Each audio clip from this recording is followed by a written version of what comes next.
Hey, so today we have a really nice and boring video for you about keyboard bushings. Keyboard bushings are little rubber things that go inside your keypad that prevent it from sounding like this and more like this, which hopefully you can't really hear. Obviously, there's some mechanical noise no matter what. We have our own made, not just here in the USA, but here in Los Angeles by a great injection molder. They're made out of real rubber pellets.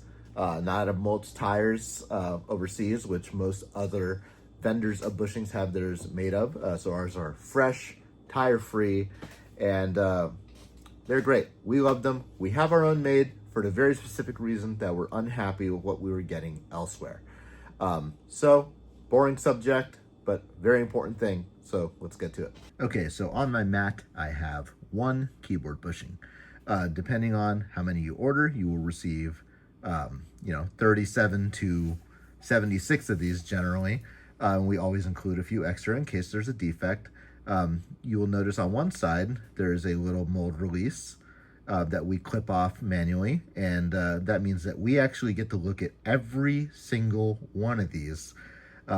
This last round, we had 10,000 made. So we went through 10,000 of these by hand. So there's not a lot of defects, but just in case, we always include extra.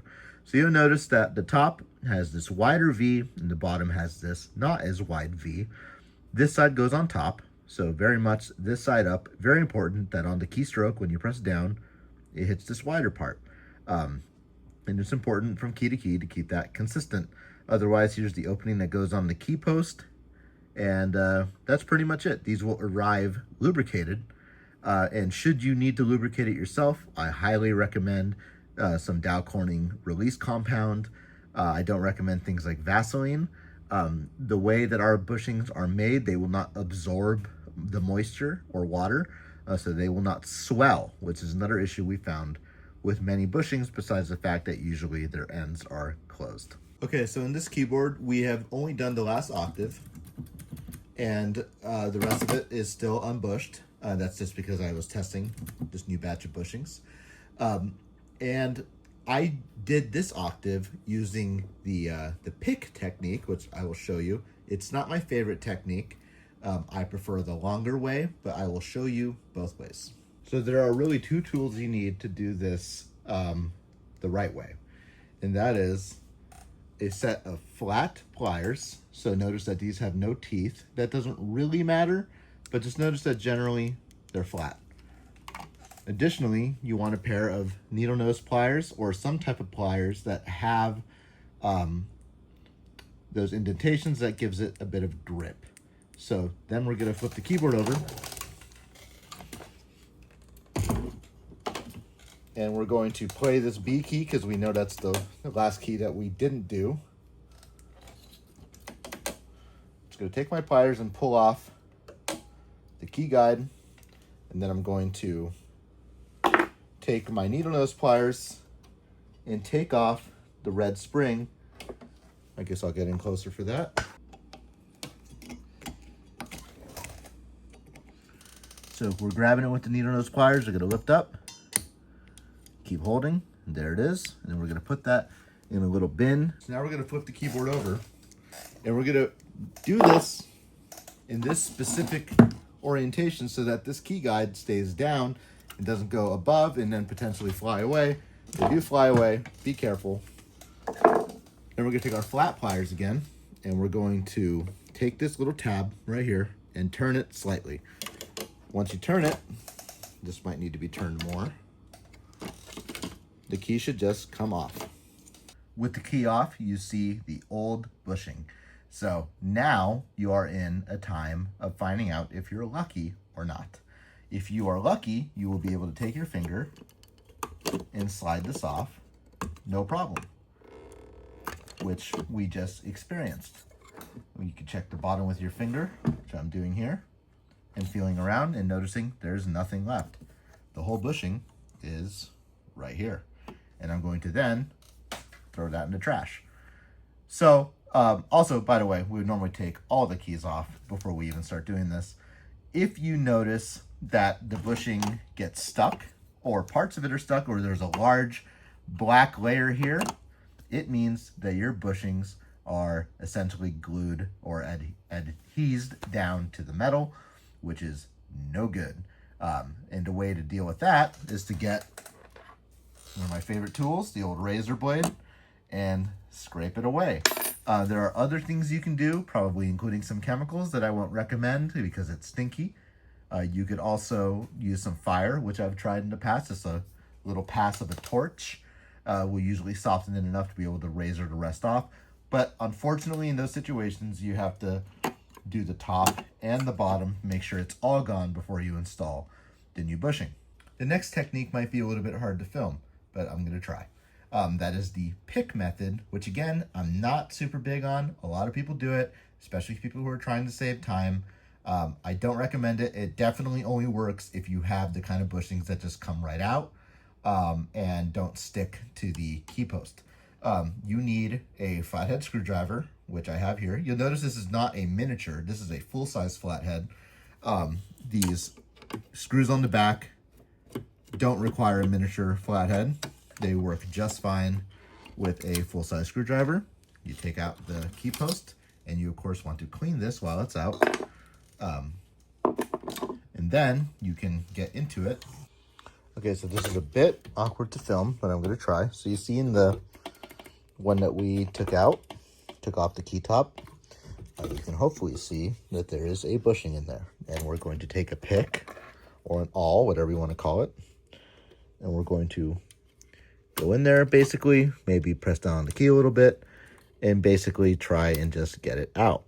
Now, your mileage may vary here from bushing to bushing. Some will be easy, some maybe won't be. And you're just trying to get the whole thing out.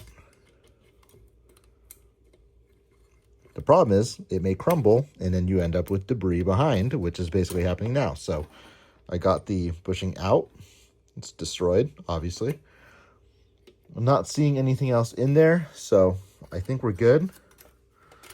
Of course, once I look at this on video later, I bet I'm going to see a bunch. But now you can push the key down and slip the bushing in that way. But if you do that, you still have to push down on it a little bit. And it's just inconsistent, so I don't recommend doing it this way. So the other thing about the pick method that I don't like is that you have to take off the key top.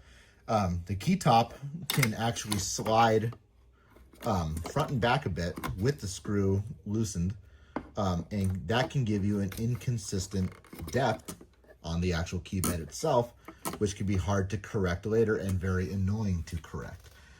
Additionally, you want to make sure if you do that method that this part of the metal piece is slightly up or straight so that it fits into the little groove way in the back here, which is, I can't see on the camera because it's kind of blocking, but above my finger, there's a slit in the top, and it needs to be hitting there, especially on the black keys, or else you'll be able to lift up the key and actually break it on this, and it'll be inconsistent and overall junky. You have to be careful with that. Additionally, if you put it all back together and you're noticing that some keys have a click, that means that this action is not mated properly, that you may have to slightly adjust this tang right here so that the key doesn't click when it hits, because it will hit the metal thing. It needs to be basically flat up against this perfectly without any wiggle room, or else it'll make an audible click when you press down, which is obviously no good, which can all be avoided if you just take off the whole damn thing. So now I'm going to start taking off all the springs. I have this organizer here. I have this one in the corner for white keys and this one for black keys. The springs are different tensions and thusly different colors. So for the white keys, they're going to be red. And for the black keys, they're going to be this sort of blue. Depending on the age of your instrument, depending on the instrument, and depending on so many factors, the color of your springs may appear brighter, darker, or no color at all. The important thing is to just know that you're taking them all off in the right order, putting them back on in the right order, and keeping track of them. So what I like to do is actually take all the white keys off first so that I know that they're all, you know, the right key. That you don't mix up your springs even by accident. So I know the order of keyboard accidentals and black keys like the back of my hand, so it's easy for me to go through this without making any mistakes. Your mileage may vary there, but again, gonna take off all the white keys, then I'm gonna literally take the keys off, then take off all the black springs, then take all those keys off, and I do keep them in order because I'm a psychopath. You can choose to do that. I suggest that you do because it makes for neater work. And yeah, then we'll, of course, twist this this tab here, take all the J-wire guides off, and start rebushing the keyboard, which we will skip ahead to. So I have all the springs off. Now I'm taking all the J-wire guides off and moving them down. I like to use pliers to do this and also hold the key down on the other end. I find that if you use your fingers, the kind of sudden release will cause you to more likely bend the J-wire further than it should be bent, whereas when you use pliers, you have a little bit more control and it just comes off a little easier. In my experience, again, your experience may be different than mine. We can see that we have all the keys removed except this last octave because, again, we already did that. And you'll see on my desk here that I have all the keys in order. And I do normally work with 2 workstations because I'm insane. But it helps keep things tidy if you have to do this all in the back and whatever. That can just get crowded really quickly. So first I'm going to actually close up this bin with the springs in it so that I don't accidentally hit it and watch all the springs fly all over the room. And now I'm just going to start taking these bushings off. So again, if you can use your finger and it all comes off like this, that's great. You notice back here, there's a little piece of bushing, and over here, actually, a piece of a key. So we're gonna have to investigate a little bit later where this piece of key came from, and if it's important, may not matter at all. And we're also, of course, going to remove as much dust as possible. But before we do that, we're gonna take all the bushings off. So again, the finger is one way to go. Using a small screwdriver is another way to go. And also the pick works just fine here, potentially. However you get these off, really up to you. If they are slightly stuck down, one thing you can do, of course, is to just use a razor blade. This is too large of a razor blade, but it's what I have nearby, and you can usually shave it off and sometimes get the whole thing off. So that's pretty good. But again, if it was really stuck on there, you might have to really go at it with the razor. But you want this bushing post to be completely clear. So, you know, I'm just seeing a little bit of bare metal, but I'm not feeling any material. So I know that I'm good to put the bushing on this post. And I'm gonna do that now. Almost forgot to mention, actually my favorite way to get rid of these. It's hard to do on camera because my whole hand's gonna cover it. But I'm gonna do it anyway, which is just to twist the bushing. We just twist it, it comes off pretty easy, usually. This is my favorite way to do it. Hands will be a little dirty after, but that's what soap's for, right? So I find that this gets the most off at a time. Just a little twisting action. See if I can hold the phone in a way where you can really see that.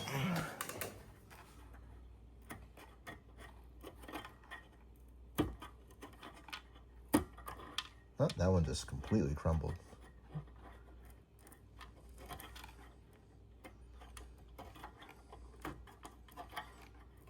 And see, we're breezing through this. Not too bad. Again, you won't always get this lucky. Sometimes they'll be really stuck on there, and it is really annoying to deal with that. Also, quick shout out to Caesar on my pop socket, which I cannot use with the phone tripod. So Caesar has to sit on the bench with me. All right, so now we have all the old bushings off, and we're gonna go ahead and clean this up. First step is to use some air. Secondly, you wanna use some type of liquid. This is a simple green wipe. I like these because they don't leave behind any lint. I'm just gonna go ahead and get this all scrubbed down as much as we can. We don't need to go overboard here. We definitely don't wanna get rid of some of these greases and oils on the back tanks, but we wanna get this all off as much as we can. So changing the bushings is, of course, a part of restoration work. This is a good time to really inspect the metal to see if it's gonna hold up. The nice thing about metal is that it holds up pretty well, especially compared to the plastic keyboards of today. So we can see a little bit of rust pitting on this, and we're not going to worry about that. That is almost nothing. If you notice huge spots of rust, which means there's been some water damage or been in really humid environments and worse, may have been peed on by an animal, what you want to do is scrub that off, which I'm not going to cover in this video. Get as much of the rust off as possible and put a coat of paint over it. That's really important to protect it from corroding further. Okay, so now the moment of truth, we're going to put a bushing on. So again, we're going to take note of what side is up and down. So we got it right side perfect here. And we're just going to go ahead and do it over here so that it's actually on camera. Dropped it, which means I got to check again. So now it's right side up. Okay. I'm going to hold it with the second hand this time. Just keep in mind it is a little slippery because it's full of lube. That's what she said. And going to go ahead and slip it on there. So again, if you did the pick method, it's easy to just make it sit there. You want it to sit back. Doesn't matter that much, but hey, it's part of the process. So now I'm just going to go ahead and do all of them. Put on your favorite tunes at this point. Here's another fun little nugget of information. One thing I do is I tear the bag open at the side. These are the bags that we should be sending these to you in. And that just helps not needing two hands to dip in there with your finger. You'll kind of make like a little plate out of it and just go at it, man. All right, so we have all of the new greased bushings installed. Now we're gonna clean up the keys and reinstall them, black keys first. Now we're gonna start cleaning up the keys. Just gonna get, again, a cloth, wet cloth, ideally something that doesn't produce much lint. I'm just gonna go through every single one and clean it off. I'm gonna do that to all the black keys, and as I do that, I'm going to install them. So I know that there's a B here, so you can't see anything. I know that there's a B key here, and that this is gonna be the first black note. And that's just gonna go on like that. And I'm just gonna go ahead and do that for the rest of the keyboard. So again, right after I clean the key, I'm going to put it right on. So we have the black keys back on, cleaned up as well. Some of the liquid is still drying, that's fine. So what you're gonna do now is before you flip it over to put the springs on, you're gonna hold it from the back, and then you're going to straighten out this tab the best that you can. This will prevent it from falling out as you flip it over, and also make sure that it's fully on the post in its slot before you twist this tab, which will keep it in place. So this prevents any weird things from happening later. It's just the right thing to do to make sure that your job is proper. So now we're going to flip it over to put the springs back on. And again, you want to be sure that you flip it the right direction, or else those J-wire guides can fly out. And this is the way to do it. Boom. And now I'm going to put the black key springs back on. Okay, so I've already put a few of the black springs back on. Just going to show you how I do it. So I hold it with those grippy needle nosers like this. Hold it very tight. Tighter than you will be able to get with hemostats, so don't think about doing something like that. Gonna hook it right there at the bottom. Let's see if I can make it so you can actually see what's going on. It will be very difficult to do that.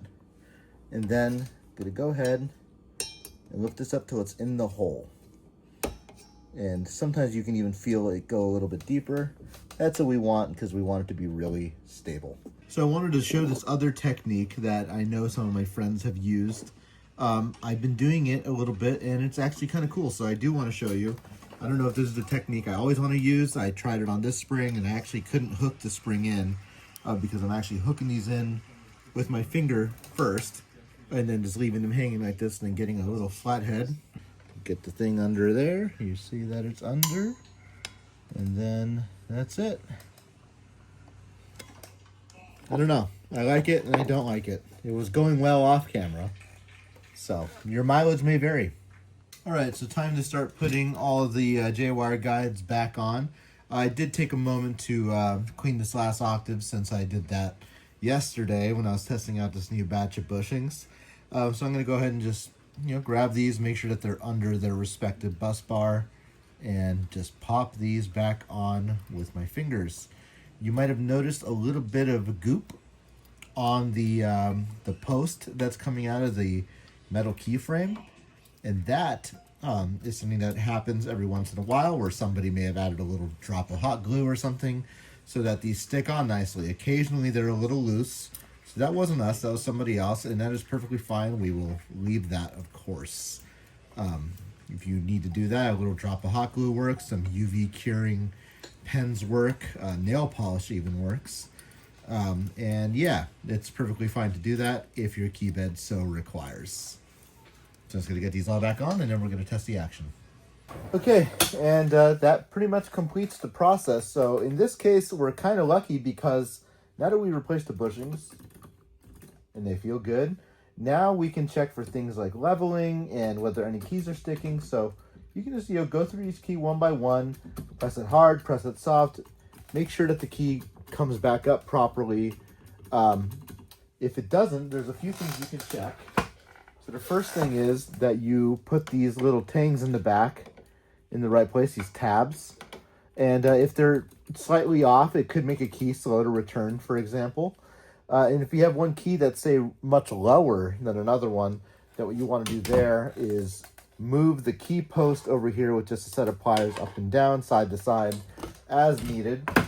This is a Profit 5. Usually the top key would be broken by the factory so that it fits. In this case, they just slightly skewed the key post a little bit to the left. It's unfortunate. I might correct that so that there's even spacing.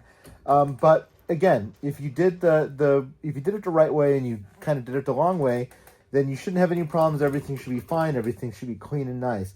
If you did it with the pick method, where you take just the key top off and take the bushing out, you're going to want to make sure you put all these black keys on right and just lift up on each and make sure they don't raise up. If they do raise up, you're at risk of it breaking. It'll clack. It'll just be bad. It's not good. Whenever we see a keyboard come in that we didn't rebush or seems off, that's like the first thing we check is if we can lift up on it. We just know it's kind of a clown town approach. Okay, so occasionally you run into a note that won't press down all the way, or it does and it has a slow return and you've already checked everything else. And also, just to mention, sometimes even the J-wire guide post can become slightly sideways and rub against the side and cause that. I see someone's adjusted that on this at some point. Obviously, they glued them, as mentioned earlier. So, that's something to be suspect of in this case. However, sometimes you'll find that one doesn't spring back up right away. That's not the case here. Our bushings generally don't require this. But in the case that they do, you just want to get a flathead screwdriver, stick it in the middle there, and just spread it slightly, and that should ease it up. We call that relieving the keys. It's almost never necessary, but your case might be different. Things age differently, and it's just one more technique to have in your toolbox. But with that said, everything here seems good. And I don't really know what else to say about this very simple process that I've made a very long video about.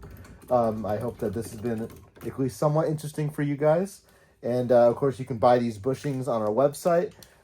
They are great bushings. We're big fans of them, of course, not just because we make them, but because they feel great. And at the end of the day, when you're playing an old synthesizer, this is your physical connection to it. Sure, MIDI is true of that as well. MIDI is slightly slower than this would be. This is real. This is great. And I don't know why people skimp on bushings, because it's a very important thing, considering, again, this is what connects you to the world of circuits inside your synth. And that's it. This should last a number of decades at this point. Feels great. Very happy. And we're going to put this back in the Profit now, of course, off video. And happy rebushing.